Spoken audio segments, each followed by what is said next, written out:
Height 22 అయితే 1.5 extra తీసుకున్నాం. మళ్ళీ వచ్చేసి వీడికి ఒకసారి చూసుకున్నాం. చెస్ట్ ఎంత ఉందో నాలుగో భాగం తీసుకుని 1.5 ఎక్స్ట్రా తీసుకున్నాం.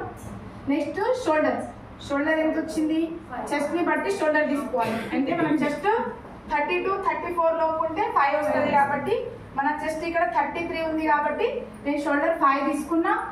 మళ్ళీ ఇక్కడ 5.5 తీసుకున్నా. మళ్ళీ ఇక్కడ 1 ఇంచ్ తీసుకొని రౌండ్ అప్ చేసుకున్నాం. అది నెక్ వచ్చేసి 2 తీసుకున్నాం.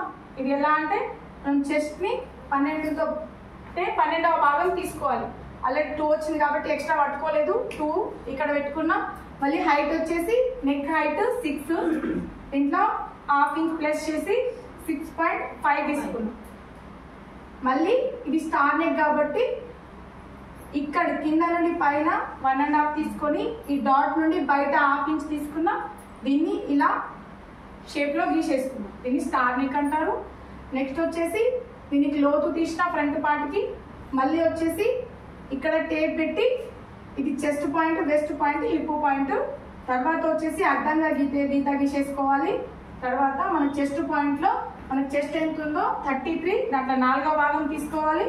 8.25 వచ్చింది. 1.5 ఎక్స్ట్రా తీసుకున్నాం. 1.5 ఎక్స్ట్రా అంటే లేదు, 1.5 తీసుకోవచ్చు, 2 తీసుకోవచ్చు, 3 కూడా తీసుకోవచ్చు, యాజ్ యువర్ విష్.